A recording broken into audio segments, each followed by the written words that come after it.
Hello and a very warm welcome to everyone. I am Shrija Agrawal, and you are watching the dispatch from our series Winning with Antifragility. And today's episode is a deep dive into fintechs and banking.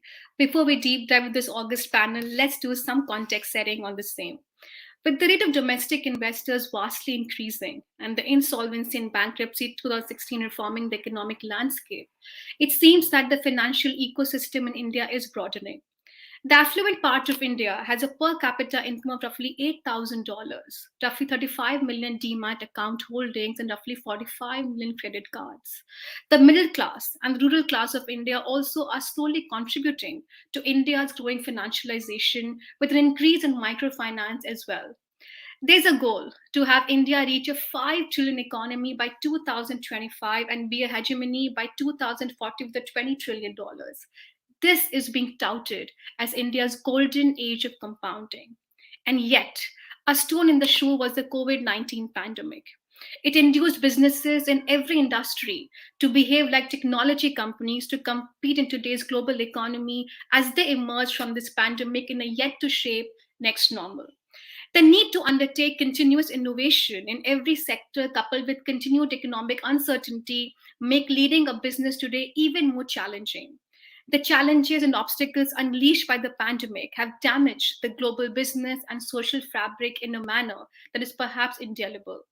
And so, the need to undertake continuous innovation in every sector, coupled with persistent economic uncertainty, makes leading a business today even more challenging. The impact on banks has been felt, and though there has been some regulatory onslaught post the 2008 financial crisis, banks are still reeling despite trying to weather the COVID storm. While the goal is to constantly innovate, whatever the response of these bodies may be, they must showcase value of leadership, endurance, growth, and resilience. And while all of this is going on, we are still seeing the growth of another sector, fintech. Now, some experts say that fintech and banks ought to complement each other. Some say they are locking horns, and others say they have a frenemy relationship. In any case, they ought to sit on the same side of the table to pave the way to pioneer the future of finance. There's just no question about it. An industry as multifaceted and diverse as banking means that it may be difficult to evolve, especially when there's legacy infrastructure predating modern technology, when there's regulation mitigating risk at the cost of innovation, and when there's a changing consumer landscape. Fintechs need the banking sector because the overarching infrastructure is hard to tap into, and regulation compliance prevents them from operating optimally, and market share competition can kill a viable product before it has a chance to make waves. Some of the problems of each seem to overlap, and naturally so. Yet, doesn't the contrast between the needs of the two make their partnership so worthwhile? What models could be established to combine established banking infrastructure and credibility with policymakers with the freedom to have a mindset of agility and formulate tailored solutions for niche consumer segments? That's the golden question which all of us are perhaps looking at answers for. To break it all down, please help me welcome Mr. Sunil Mehta, Non-Executive Chairman, Yes Bank, Mr. L. Vishwanathan, Partner, Chair, Finance, Projects and Insolvency, Srilamarchan Mangaldas, and Anu Tiwari, Partner at Srilamarchan Mangaldas. Gentlemen, it's my sheer pleasure and privilege to welcome all of you to what really is such an important topic and the heart of the conversation, private markets, banking, and fintech. It would be a good idea to open this discussion with something which is on the minds of everybody, an open question. We are in the midst of newer forms of fintechs in the form of UPI, PPIs, neobanks, and shadow banks due to technological progress and innovation being the linchpin of the development of fintech. Perhaps, Mr. Mehta, I would like to begin with you. What do you think these disruptive businesses models that are emerging mean for banking, and how long term do you think they are? Thank you, Shrija, and thank you for that really remarkable introduction to the whole issue. Very, very elaborate, and you raised some excellent issues. You use the word disruption, and I think that is the operative word here that we'll talk about is what are ultimately banks have been formed to serve customers, both retail and corporate. And over a period of time, their focus that the customers feel comfortable with the banks was to build a level of trust and then be able to service those customers in a manner that there's customer satisfaction on the other end, which means the bank had to be financially strong. It had to have a very strong ability to be able to provide all kinds of financing and the needs of the customer and deliver it to the customer itself. And to enable that to be done in a safe and a secure manner, there was a very strong regulatory architecture that had been sort of developed over a period of time. Now, as we have seen that even before the 2008 global financial crisis, there was an evolution that was taking place. The customers' expectations had started changing. And that, if you see, was the fundamental change, I would say, from the 90s onwards, that when technology sort of got introduced into all products and services, banking could not stay away from that. And that's the point where the disruption truly started. If you look at the global banks at that point of time, I was with Citibank at that stage. Um, it was in the 90s, and I think the key focus of Citibank and some of the global multinational banks to differentiate themselves in the local market through technology and of course the talent, and that's why they came into consumer products. The retail banking started from there. The private sector banks then took they sort of gained momentum, and then of course the state-owned banks got left behind initially, and the market share of the state-owned banks was started sort of being taken by the multinational and the private sector banks. But it is fascinating that if you look from the 90s to where we are today, every major participant in the banking system is using some technology platform to be able to deliver customer satisfaction and gain market share. Look at State Bank of India. If you look at State Bank of India, the SBI YONO, what they have now developed, from where the traditional banking that was being offered, I think the aspect that was sort of is that the banks recognized that they need to make a dramatic change, and they would be only in a position to stay with their market share or grow if they have a differentiated product and service offering. Because banks have, it's not just the millennials, the banks have a huge from the economically advantaged to the economically disadvantaged, geographically spread, different kind of segments. So I think there is a tremendous responsibility on the banking system to be able to cater to that. And there is, so whether there is technology proficiency on the other end, to be able to receive the products and services by using more technologically enabled platforms, I think that's the responsibility of the banking system.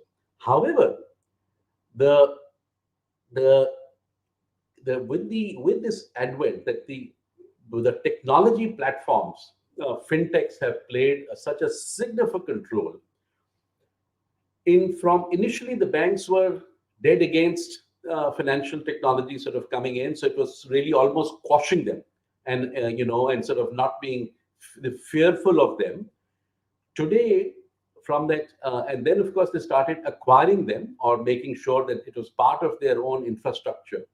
And today it's a question of partnership, that they've recognized that the growth from here is going to be purely based on true partnership, because the banks are not fully enabled to provide the technology that is required to do the research and development. That's not their core business. So hence they recognize that it is this partnership that will help them on the way forward to serve the customers in a manner that the customers are requiring today. Thanks for that, Mr. Mehta. That was pretty insightful, and you took us through the entire journey here from the financial crisis to where we are right now. And this entire idea of catering to the customer and customer experience being at the heart of it, and some realizations coming before the financial crisis, and how the banking sector took to technology and embracing it now. Perhaps there were some concerns initially. I think it would be good to also understand from you that we are also seeing the digital disruption of retail banking spill over to commercial banks. Because if they don't keep up, the odds of profitability and market position could shrink.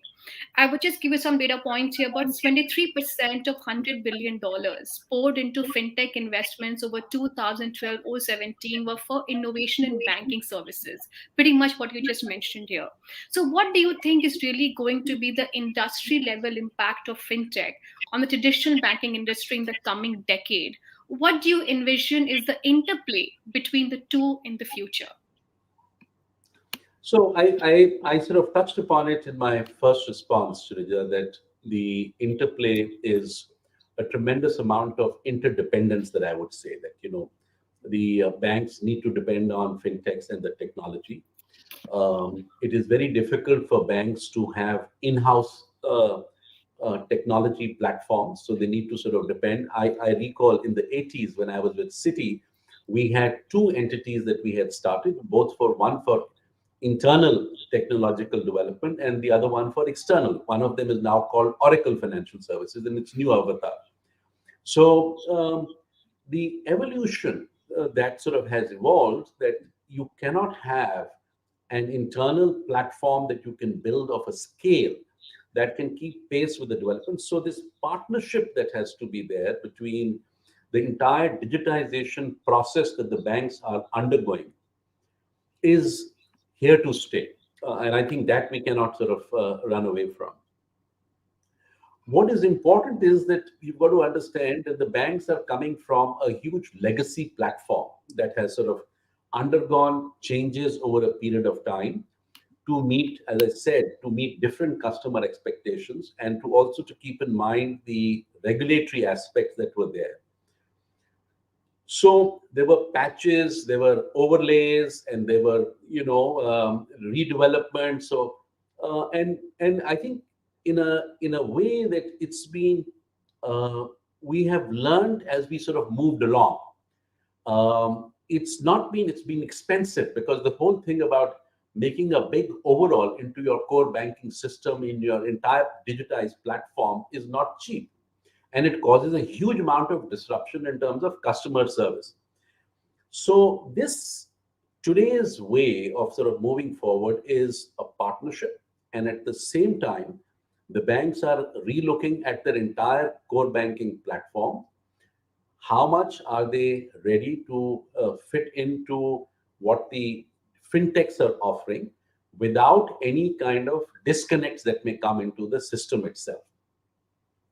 So the investment that is sort of taking place from the banking system is in, first of all, understanding the customer needs. They have, as you know, that the banks are actually having a huge amount of data over a period of time, and they need to organize. That's why this whole aspect of data lake, so that you can mine the data and you can keep the data ready for and do the analytics on the data to be able to see how you can serve the customer more efficiently without taking undue risks. I think that is the most important piece, the risk aspect, and we'll touch upon that in due course.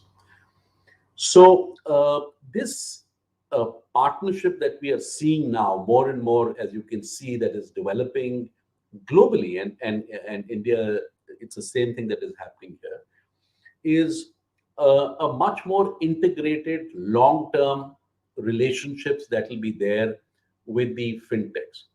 So the size of the fintechs and the durability of the fintechs, the banks are also going to relook at those, because the interdependencies are very, very high, and you cannot afford that collaborative platform to break up at any point of time. So that means there's a sustainability of the bank and sustainability of the fintechs. So the size and magnitude of these fintechs' ability, both financially and otherwise, to be able to deliver to the banking system is also undergoing a change. So from the small players, while there's a tremendous amount of innovation that is taking place through even now the regulators, through the sandboxes that are sort of being there, the innovation is sort of encouraging more youngsters, to sort of younger institutions or platforms to look at innovation. But I think ultimately scale will be one of the more important elements to this. And, Okay. um, and that's, I think, the important piece of this interdependence that will be there as we move along. Okay. I would like to get you, Anu, and Mr. Vishwanathan here, just sort of taking it further from what Ms. Mehta just mentioned. He spoke about the interdependence between banks and fintechs and how one can't really do without another because the durability and sustainability of the entire structure really depends on it. But really talking about on the ground, do you think that is the relationship as cordial as it is made out to be, or is it a more love and hate relationship, or one can say a more frenemy relationship? Perhaps I would like to begin with you, Anu, and then go on to Ms. Vishwanathan. Yes. Thank you, Shuja. Pleasure being here, and good morning to everyone. That's a great question to start with, Shuja. So, I was reading somewhere how the millennials are about to hit 40, the generation, and it's a social media generation, right? We have 10-minute food delivery and grocery apps. I mean, the latest is, do we need them at all? Do you want groceries in 10 minutes? So, a similar move is in the banking financial services space where it's push of a button on the app. I mean, that is ultimately the whole fintech moment. Now, of course, there is speed with the way banking happens, and there is a speed which is promised by the new age fintech players.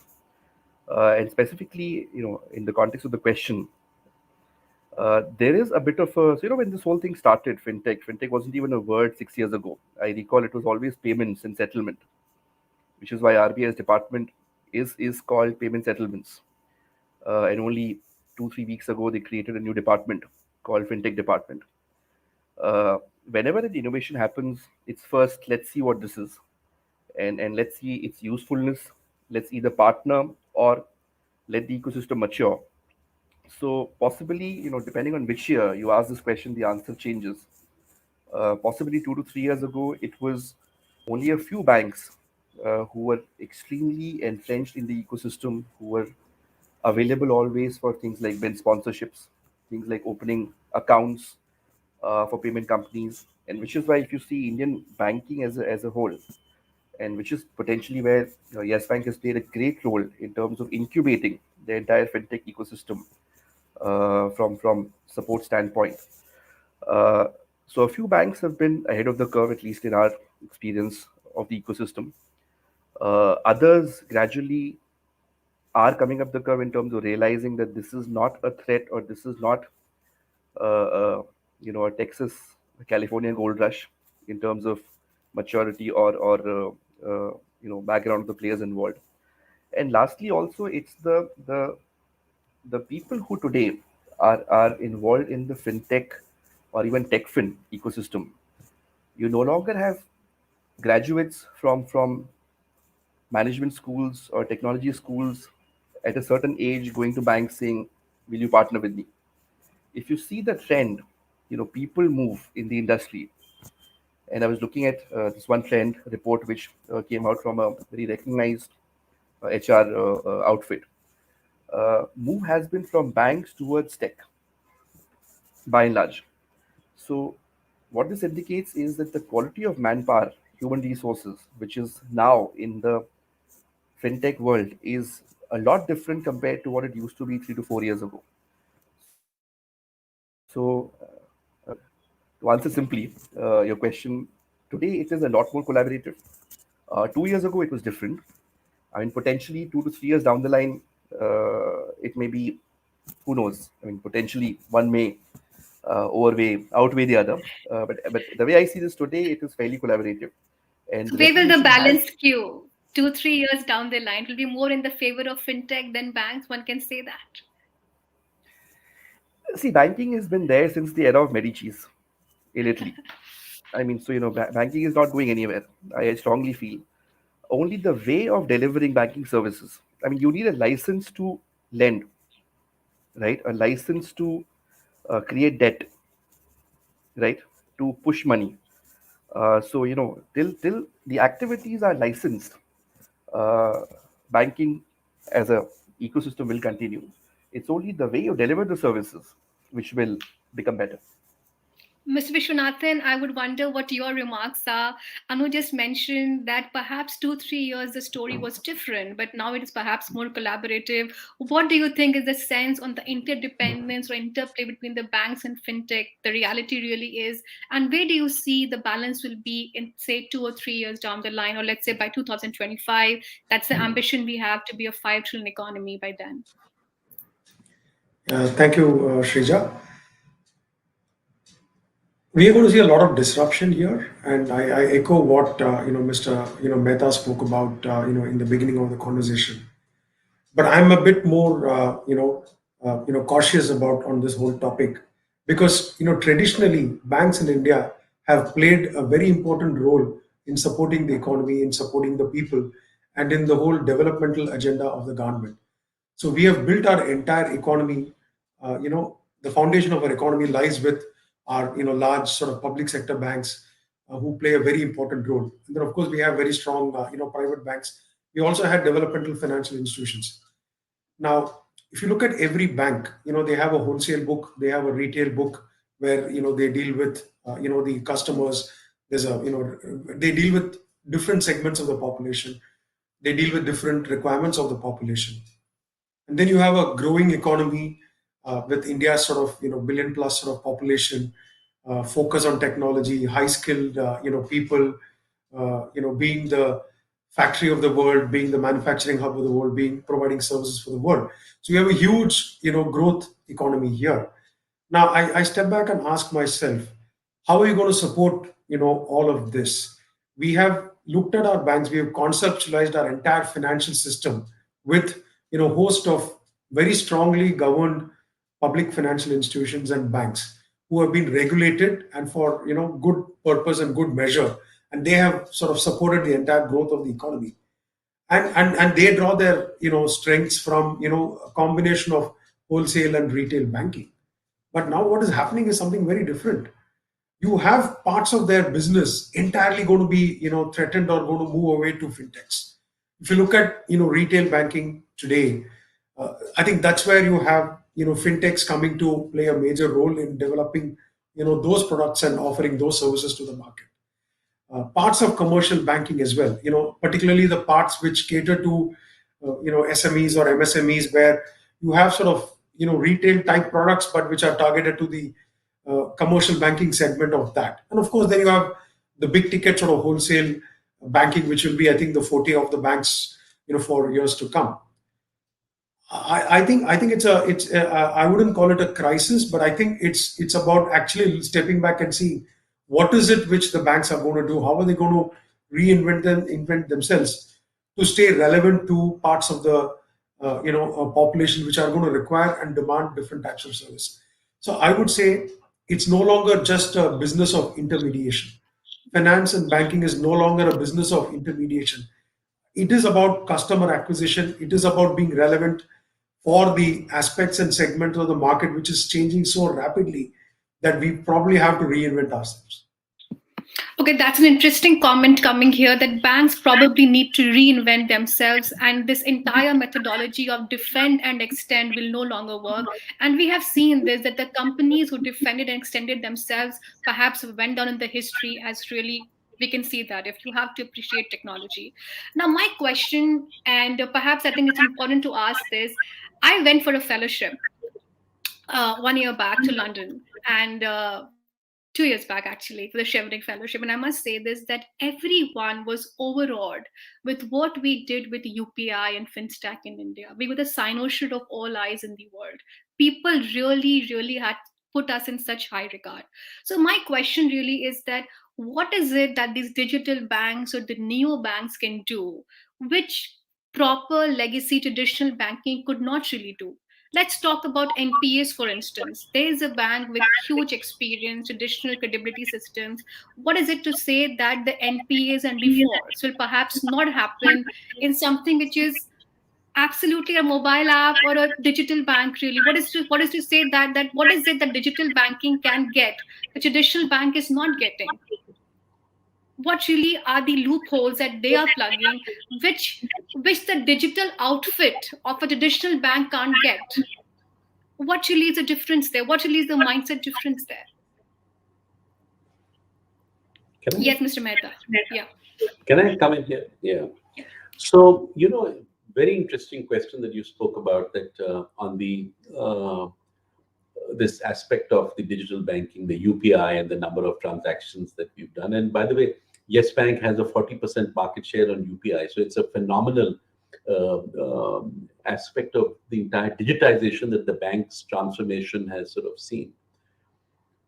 But if you go back a little bit, Sharita, that we are a country of 130 crores or 135 crores.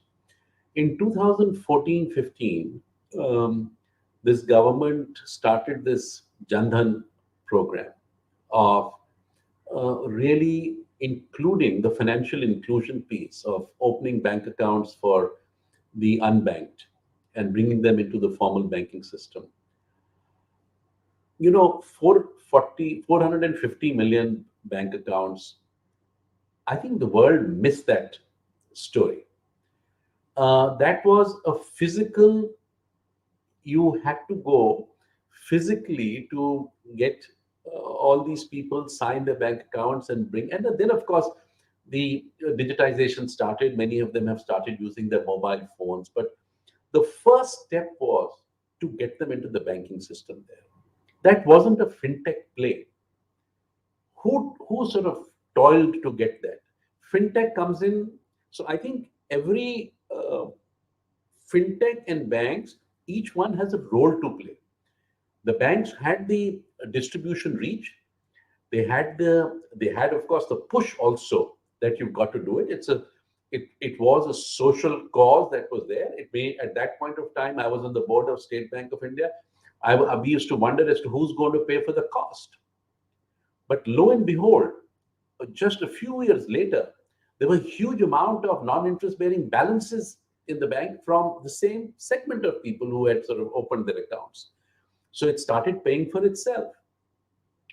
So I think every fintech and banks have a role to play. Each one has a role to play. I don't see there is any kind of distortion, that the banks will disappear from the face of the earth and the fintechs will take over. Um, not in my uh, not in my kind of frame of mind as to when this is going to happen. And I'm not, because I'm a banker, I'm saying that. But I just certainly believe that both have to work together to be able to deliver the best in the marketplace. And each one Mr. has a role. Vishwanathan, do you agree with Mr. Mehta? He's saying that I don't see the distortion happening majorly, and banks will remain the face of the earth. But how does the future really look like? You spoke about the reinvention, the fact that banks need to ask themselves difficult questions: that what really are they solving for? So 5 years, or say 3 years down the line, when we reach 2025, where do you see the balance shifting towards? Really? Definitely, banks will continue to be a very important, pillar of our, economy, supporting our developmental agenda. I really feel that the institutions will have to transform themselves to, stay ahead of the game and try and meet the expectations of the modern, it's not even millennials, it is Gen X or whatever you call that now. So, their requirements and their, expectations.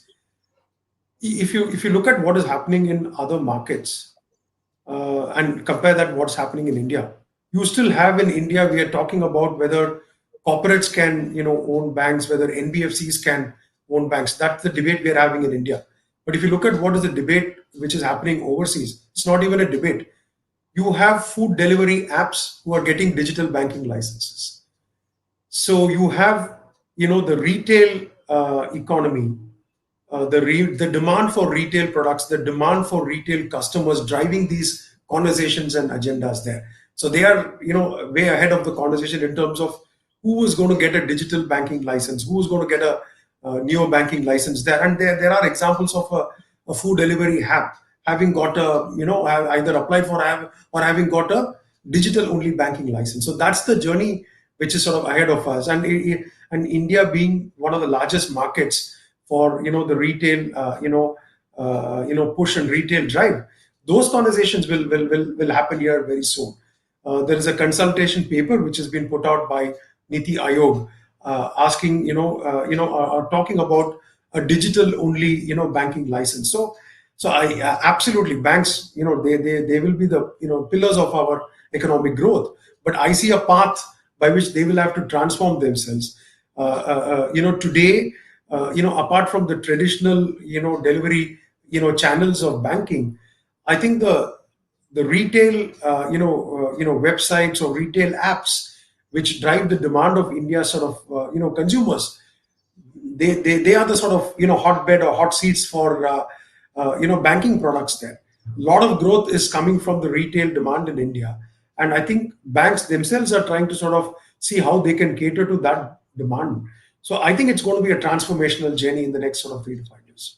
So it is going to be a transformational journey. Talking about reinvention of banking, one of the words which is very loosely bandied around is blockchain. I'm not really sure if people have really understood the use case of blockchain in terms of the phenomenal power of it that can be really harnessed in terms of moving information from one piece to another. And of course, crypto aside is a different conversation altogether, and we can leave that for a different 1 hour, which is required. But really, in terms of reinvention and talking about the future of banking and spending the next 10-15 minutes that we have on this, what really will be the major technology interventions there? We're talking about blockchain. So, how likely do you think that banks would be able to explore applications like blockchain powered smart contracts? And are Indian banks lagging behind? Are we really at the forefront of this? Where exactly we are when we talk about the value chain when it comes to blockchain? Yes, who would want to take a stab at this? Should I go? Should I go ahead, Shija? Yes, Anu. Yeah. Very interesting, and there's a lot of debate around this world over. Actually, blockchain is a bit of a colloquial term. It is distributed ledger technology. And 101, what it means today, to do a transaction, I have two ledgers, my ledger and your ledger, right? Be it lending, be it vendor finance, be it trade finance, be it cross border. And to reconcile both ledgers, it can take forever.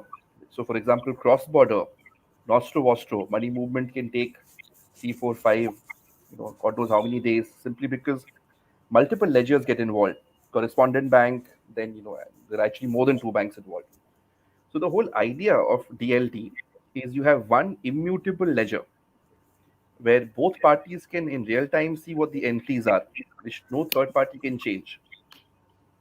Now, once you recognize the concept of this, I was reading that HR agencies are using this. It's very popular in India in the vendor finance. How do you see if payments have happened to vendors? I mean, use cases are everywhere. It's not just in banking.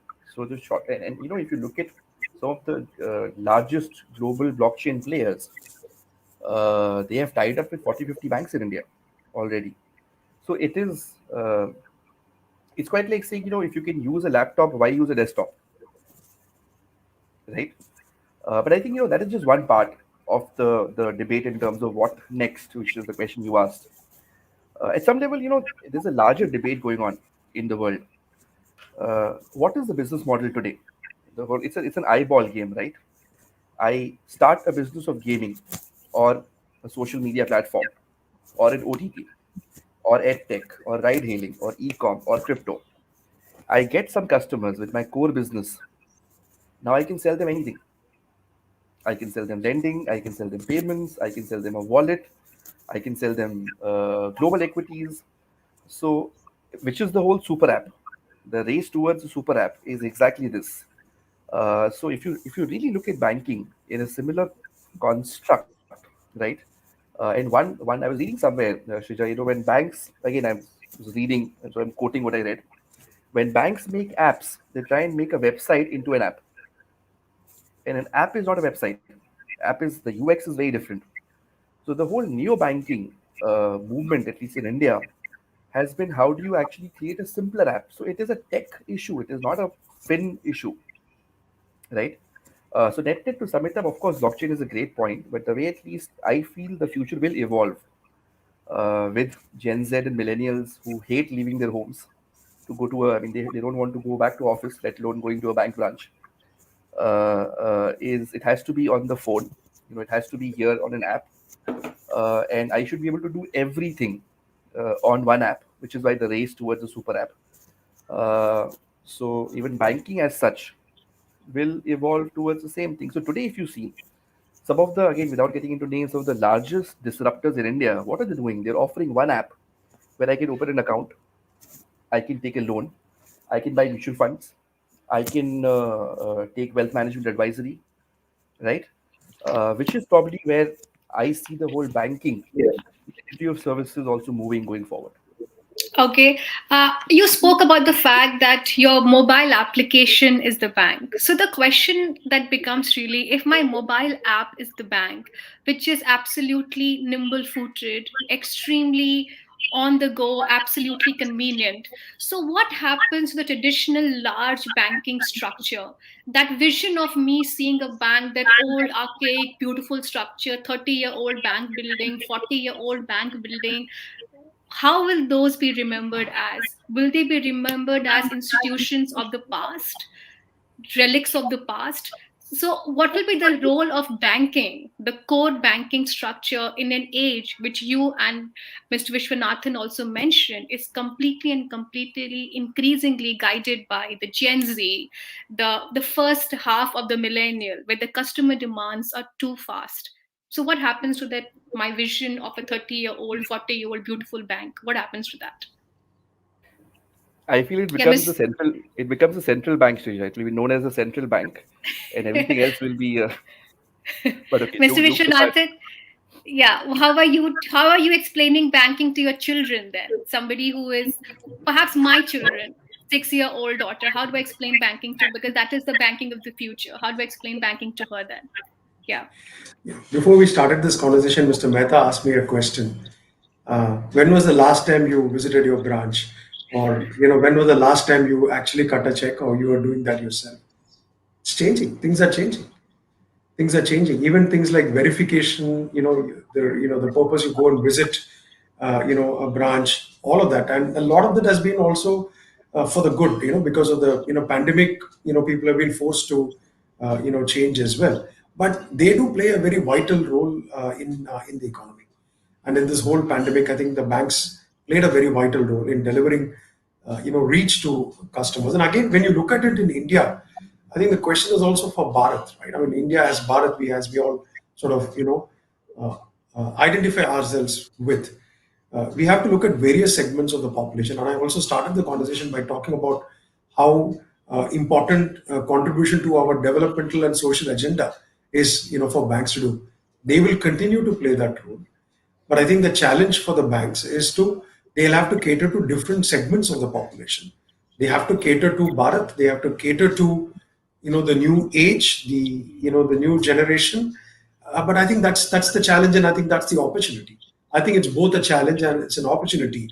And our banks, having supported the country's growth for all these years, I'm very confident they will emerge stronger and stronger. And the reason why I say that is it's not easy as well. Looking at it from the side of banks, looking at what the fintechs are doing, it's not easy, because today it's good to say that I'm looking at these products and I'm giving all of this, but you will have issues of regulation, you will have issues of supervision, you will have issues of systemic impact, right? It's when it's nice to see some new products coming out which are easy to reach and easy to sort of get, but remember, we have a regulator who's sort of watching all of this, who is a regulator who's also looking at what is the kind of level playing field you need to have for various institutions who are in this.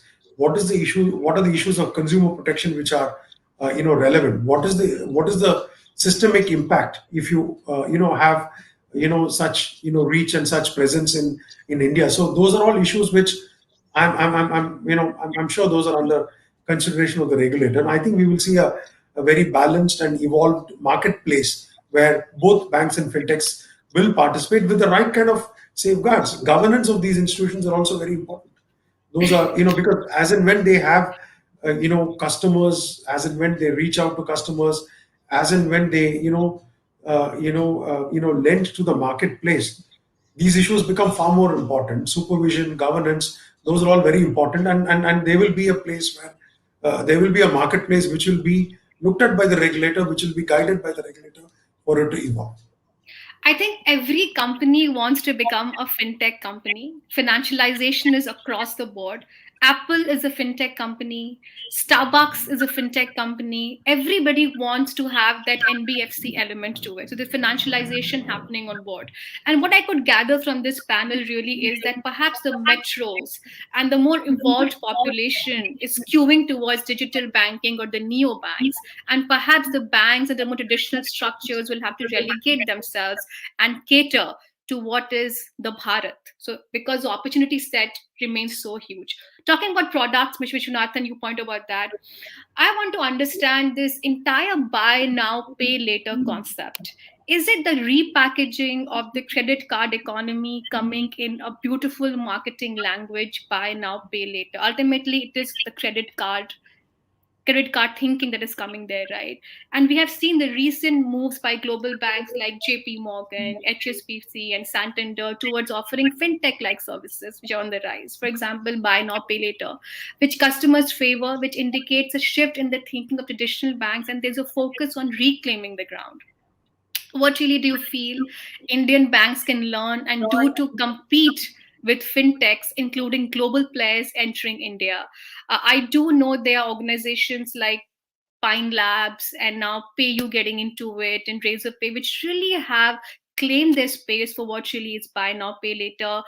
Two questions. Is it the repackaging of the credit card coming into a beautiful marketing language? And second, what really banks can do to deepen their penetration in the BNPL space? Perhaps Mr. Mehta, you can go first on this one, and then I'll get Mr. Vishwanathan on this. Yeah. Thank you. So, this, I was just listening to all the what has just been said is that what you sort of, and Vish and Anu have sort of said. There's a transformation, a global transformation, there is no doubt that is taking place. The There is a role for each one of these, the payment players that are there. You spoke about the credit card. After all, this evolution has sort of started from 80s onwards, that we've sort of had this. The banks have not probably kept pace with the technology that got introduced over the last 10 to 15 years to participate and create the products that you just mentioned. The One of the challenges there was also the regulatory architecture that they were sort of had to deal with. The Most of the other players, the Apples, the Googles, they have not had that intervention so far. However, that intervention you'll start seeing when you're signing off on terms of agreements on your mobile phone, which you don't even read. A 30-page terms of agreement and any service that these financial players are offering to you. Who is accountable for whatever goes wrong? There is, at the moment, this lack of clarity as to where you can go. Is there an ombudsman that you can reach out to? So I think the way these constructs of these financial products will take place, that while they've started, people are understanding what are the pitfalls in this. Absolutely great experience from a customer point of view. But this is where, and if they become of a magnitude that it needs regulatory intervention, because the consumers are at the end, which sort of they don't know how to deal with that. So I think we've got to find that striking balance. So I again come back to this, that yes, you will see a lot of these new products. The banks will have to wake up and deal with these changes, to play a continued role of engagement. But at the same time, I think the most important point here is, will the regulatory architecture stay, will that sort of keep pace with the market developments?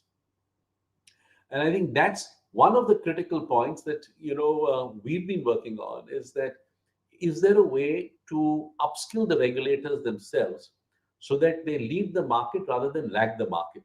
You didn't want to touch on the cryptos and the whole central bank currencies, but these are, I think it's a great thing for to set the cat amongst the pigeons and now find a solution. Let's go forward. Let's find the way to deal with this.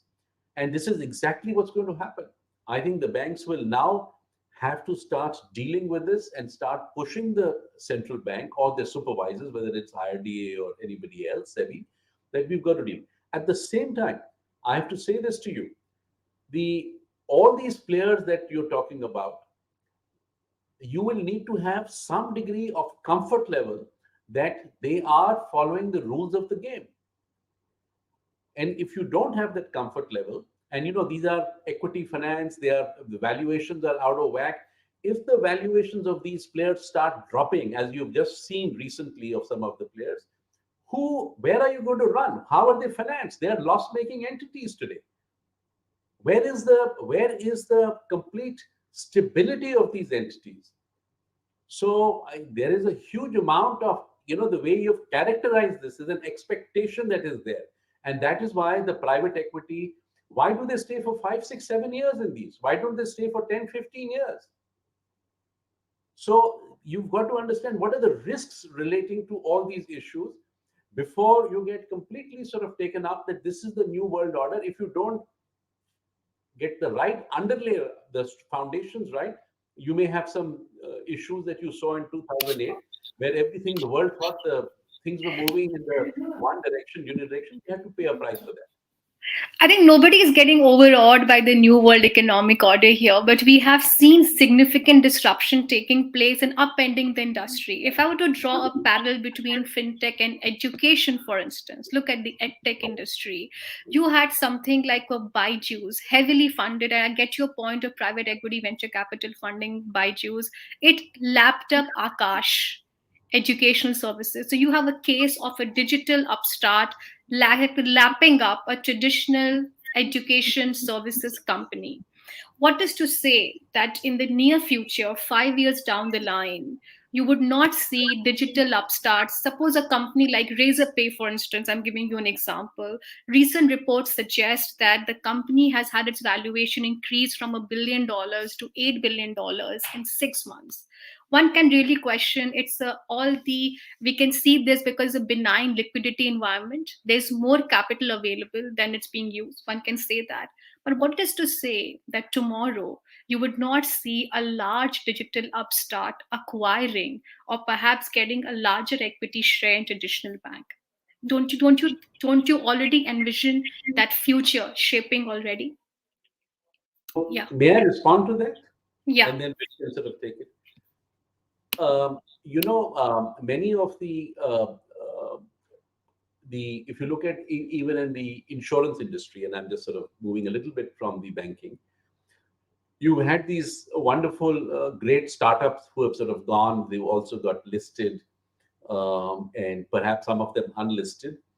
Um when they sort of come into a regulated sphere on this, it's a very different play. It is not easy. All the kind of multiple valuations on the digital platform that was sort of everybody was investing in, when it comes to the reality of having to then sort of be accountable to the customers or the policyholders, or what the regulator looks at it from a different perspective, is, as long as that construct is there, I think they will need to sort of be a little bit careful on this. Byju's, EdTech has a different regulatory architecture. That, don't compare that with this architecture here. And in the case of Byju's, it's what it was basically a segment that was completely, there was nobody there on. I mean, after all, if you wanted to give your training to the kids who wanted tuition classes, that was a big gap that was there, and they sort of, I think they did a fantastic job of making sure that they could educate those and then get into formal training. It was also an opportunity what sort of came up over the last few years. But in this space, there is a construct that we've been sort of working on. It will take a little bit of time for all of that to coalesce together. And I think that's my point that I'm playing, is that the regulatory architecture has to become an enabler. I'm not saying that the banks also have to morph into this. There's a huge amount of resources the bank has, the data which the bank has, which can be used far more efficiently. The banks have to make that transition. Some of them have started making that transition, and some of them, you're right. Some of the foreign banks have already sort of moved in that direction. Indian banks, you will obviously have started moving, and they will move with much more alacrity, and you'll find that over the next few years. Sorry, you're on mute. You're on mute. Mr. Vishwanathan, how would you respond to that? What Mr. Mehta just said is regulatory arbitrage between fintechs and bank. This regulatory architecture that we see, how is it? Is that the only thing in favor of the banks? But in terms of customer acquisition, in terms of getting the customer experience and getting the UX, the reach, perhaps fintech score much higher there. And I do understand, and I take the point of Mr. Mehta that all of this supernatural growth, which is largely being funded by a benign capital environment where every PE and VC wants to invest in a fintech company, there's huge unbundling of financial services happen, should also be guided by a digital framework, ombudsman, which perhaps existed in a more traditional world. So there could be a lot of lessons drawn from institutional thinking of banks. But what fintechs really score high on technology, on reach, on customer experience, on understanding the customer expectations of perhaps new and younger users. For example, I'll give you an example of a bank like Revolut or Monzo when I was in London, and look at how these people created this entire revolution, creating a social media bank, understanding those expectations. Indian banking yet to get there, but do you think perhaps regulatory infrastructure, regulatory arbitrage is where they score higher compared to fintechs? Yeah. In my experience, regulatory arbitrage is a temporary phenomenon. It will not stay forever because the regulator is already, always watching, Yeah. what are the pitfalls of, all of this. They have their ears to the ground. The government and the regulator will be, actively looking into these issues and respond. Regulators respond to these issues. And if you've seen regulatory arbitrage between banks and NBFCs have shortened, you know, there are several other examples where the regulators sort of respond and do. So I think the regulatory arbitrage is temporary and that will get solved. On the contrary, I would be very happy if fintechs sort of want to come and participate in, say, India's privatization agenda. Why Wow. not? If, for example, they have access to capital, which is sort of several times easier or more attractive than what some of the traditional players have. Why not they come and participate in India's privatization agenda? Indian government has an agenda to privatize our some of our institutions. What if they come and participate? That may be a perfect template for us to achieve our agenda, the government agenda of privatization. Also, when they come and participate, you have the added advantage of they coming and working within the regulatory framework. I think it will be great if they were to come and participate in those kind of initiatives. It may also solve some of the issues of level playing field.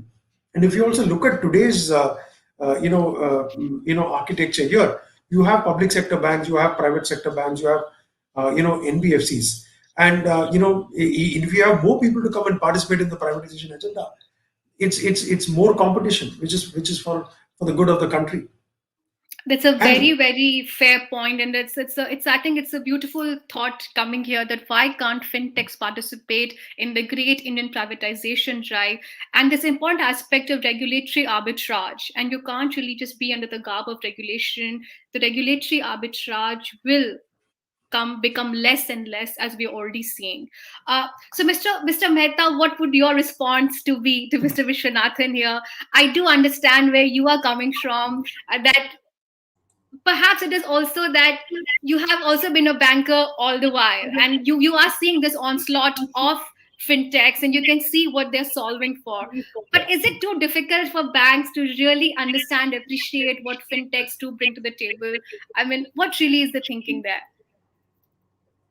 On the contrary, absolutely no, because for us, it is a reality that Yes, that's well that we said. have Yeah. to, yeah, we have to deal with this issue.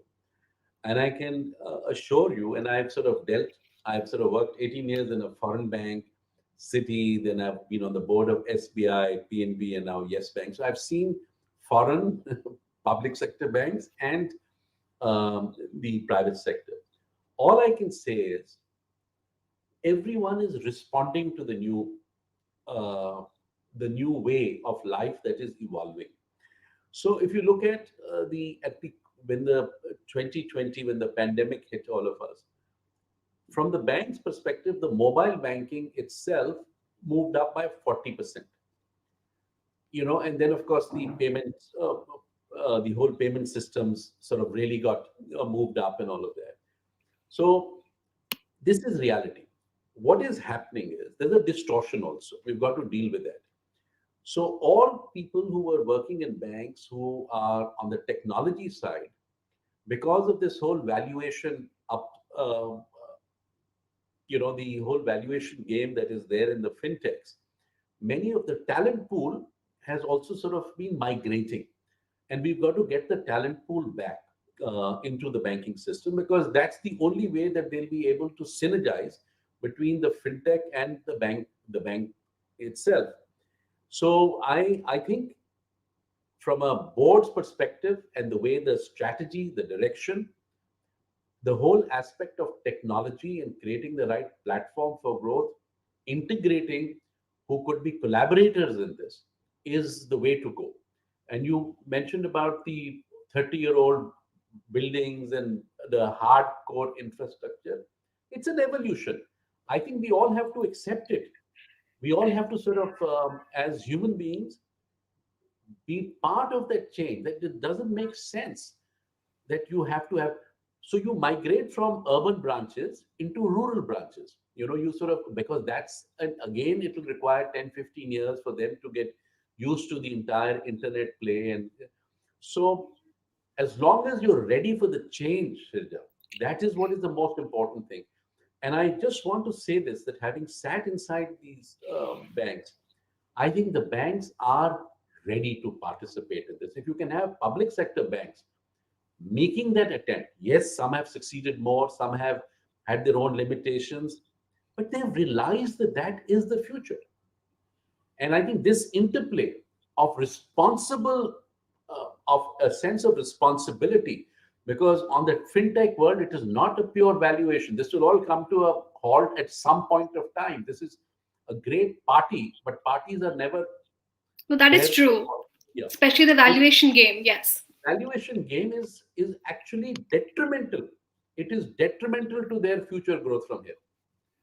If that doesn't sort of sober down, because in this business of serving customers, it is not a a 2 year 3 year phenomena, and then you can sort of move on. This is a long term commitment that you're making.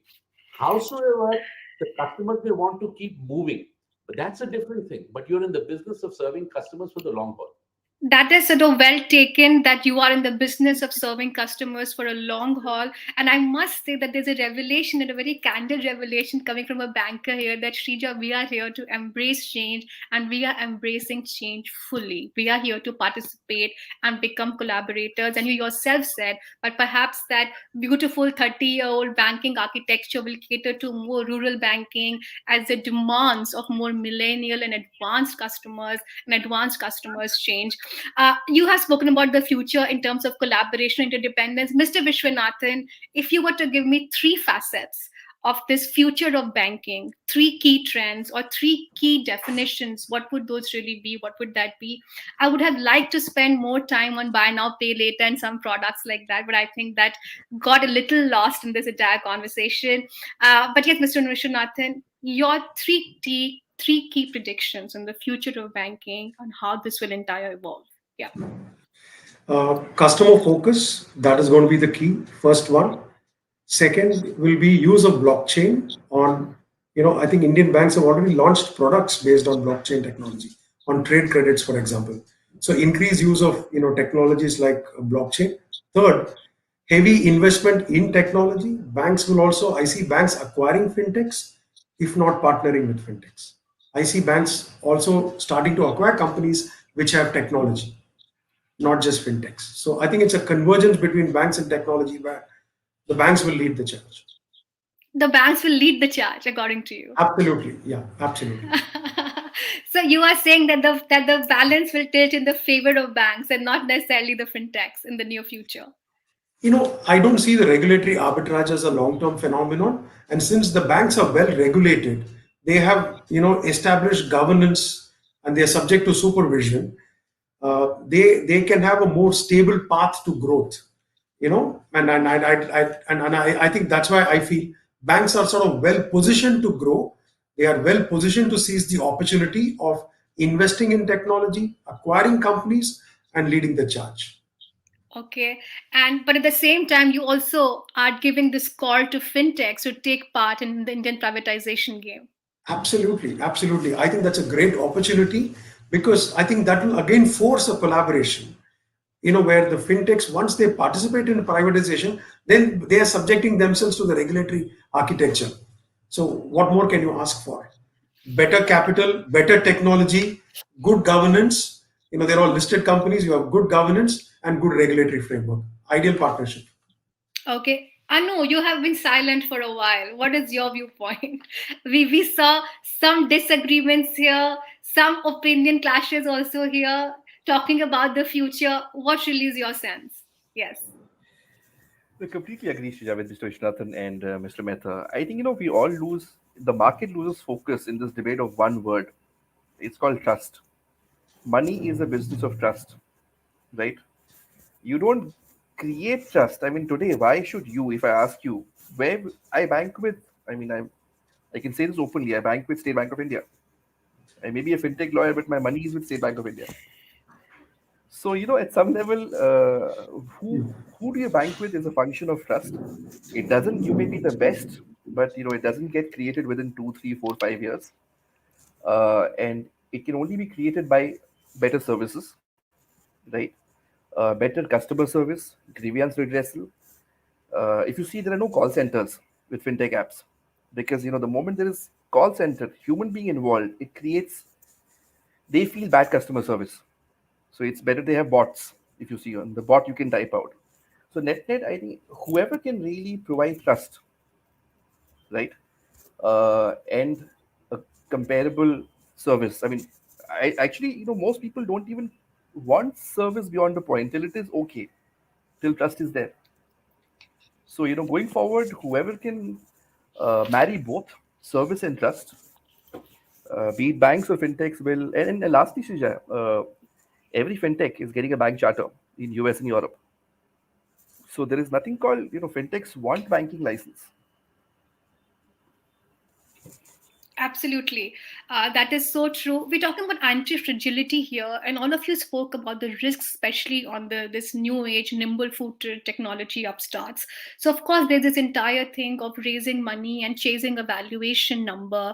And we have seen a public listing of a fintech company in India, which has not necessarily been the correct benchmark for the others. But leaving that aside, really, if you were to tell me how can a fintech company be truly anti fragile? And when you say anti fragile, you are a company which is rock solid and can actually grow and emerge stronger in the face of challenges. So, what really is the trait of a great anti fragile fintech company? What would that really be? I'll start with you, Mr. Vishwanathan, get on to Anu, and then Mr. Mehta. Yes.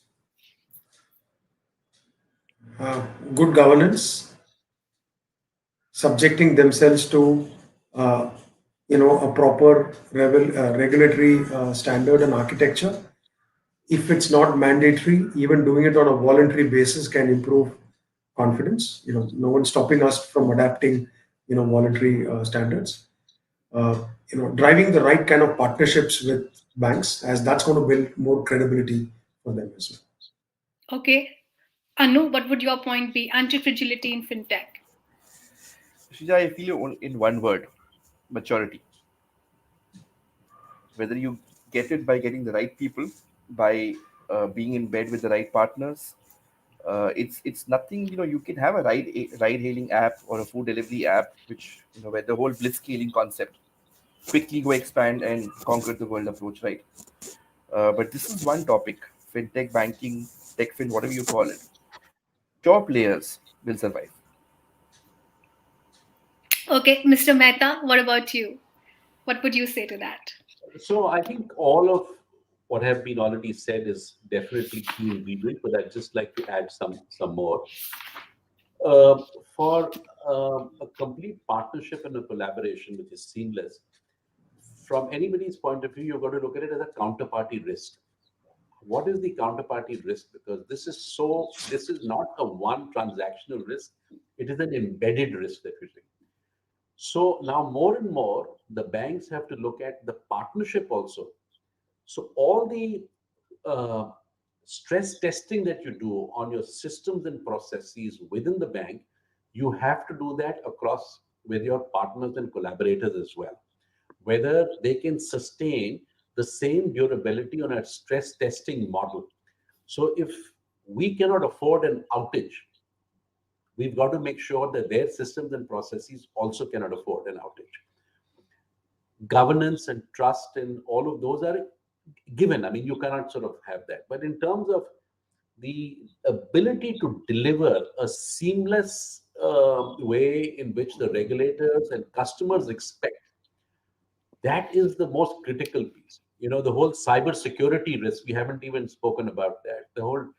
The aspect of those, whether they are fully ring fenced on that basis, because through that they integrate into the banking system itself.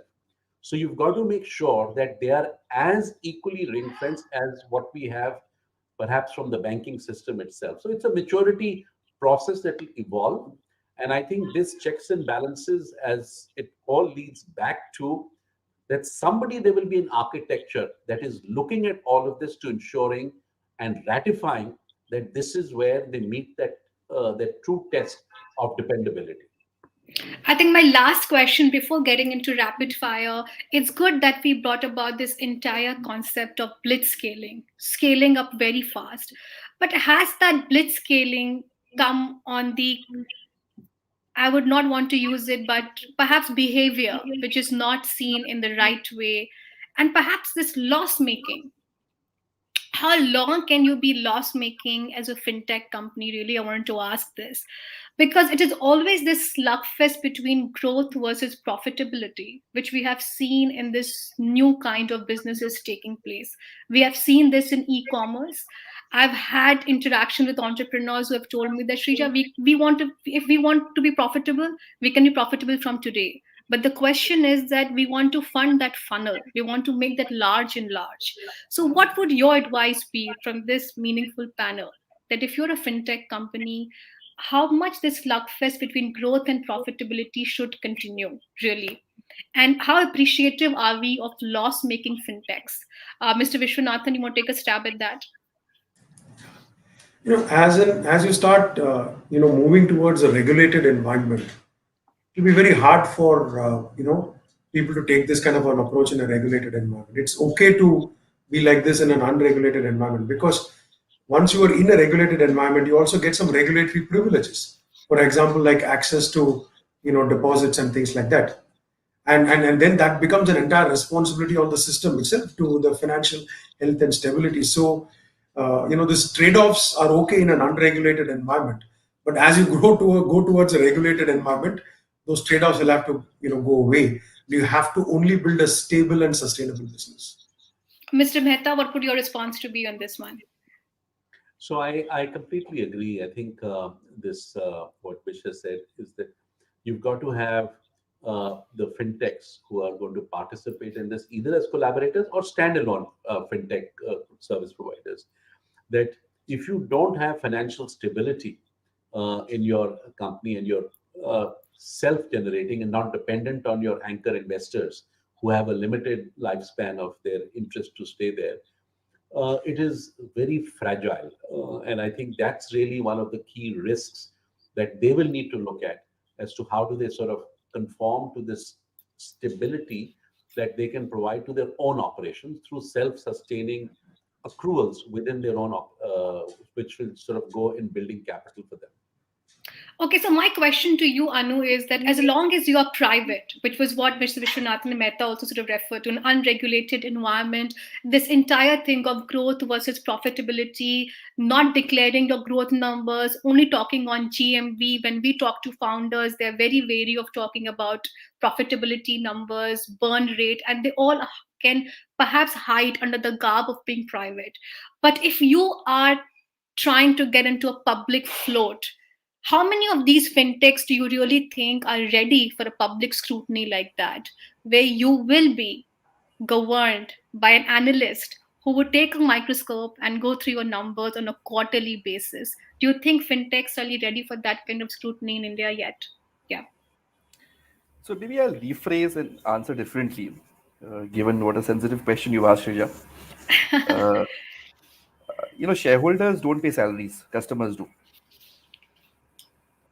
So, whether it is private, public, ultimately, the day shareholders stop paying salaries, I mean, you can imagine what happens.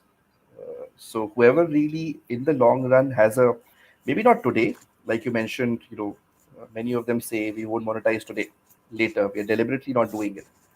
I mean, the short point is when every quarter you have to answer, you have numbers, right? And it has a huge impact on, I mean, there's nothing hidden. It's all this, which is why it is called public markets. So I feel whoever really has, can keep this in mind, who pays salaries at some level and bonuses or whatever compensation models are there, will survive.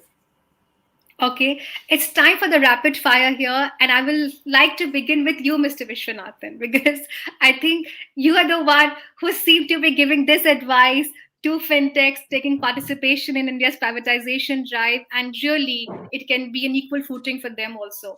So, my question to you really would be that what would be your advice to private equity players who seems to be obsessed with fintech and investing into fintech? One piece of advice to them. Look long term. Okay. India's bad bank. What is the first word that comes to your mind on that?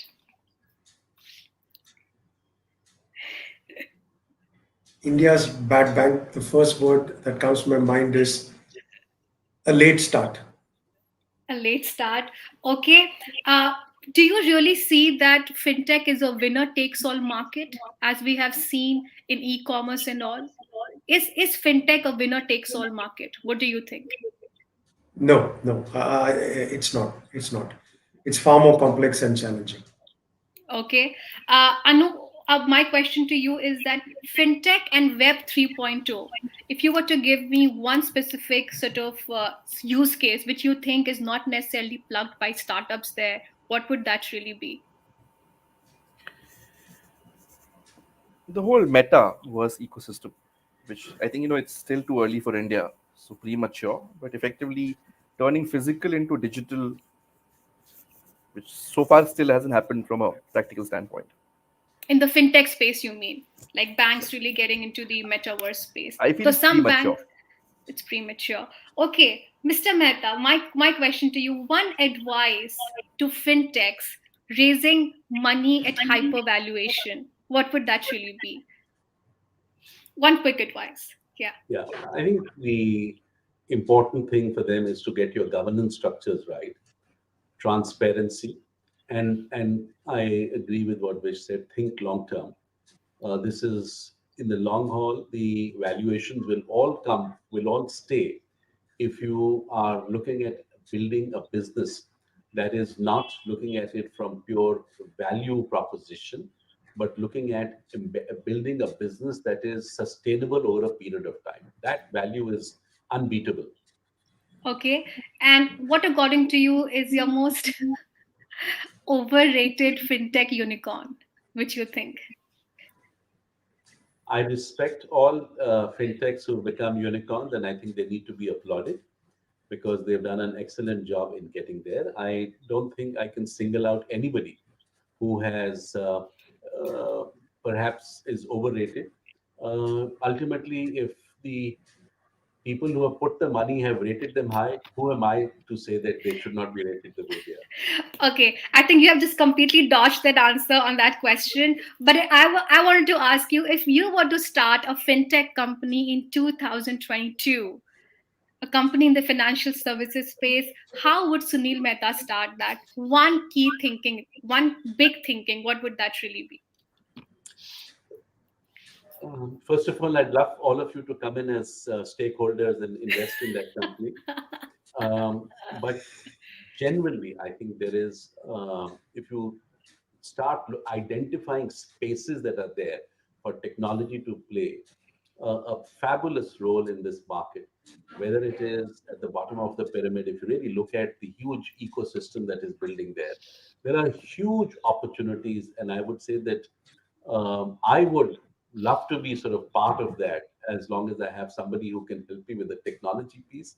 But conceptually, I can say that there are large number of unbanked, uninsured areas that are there, which can benefit from technology. And we've got to keep it simple. We've got to analyze the data and we've got to see what value that we can add to the customers in the long run and build what Anu had sort of stated, which is there in my mind, the level of trust in the long run. Because in this business, it's all about trust. If you can, trust has a premium, and if you can keep building trust, your premium value keeps going up. Okay, thanks for that. We had a pretty meaningful discussion here, and a lot of insights came to the fore. Until the time I see you next, goodbye and good luck. And I think there's a lot of meaningful takeaways for both, especially for fintechs, to take note of, especially in terms of regulatory arbitrage, what really is the future of the industry, and how they can perhaps coexist with the banking industry. Until the time I see you next, goodbye and good luck. Thank you. Thank you. Thank you. Bye. Thank you. Thank you. Bye. Thank you so much.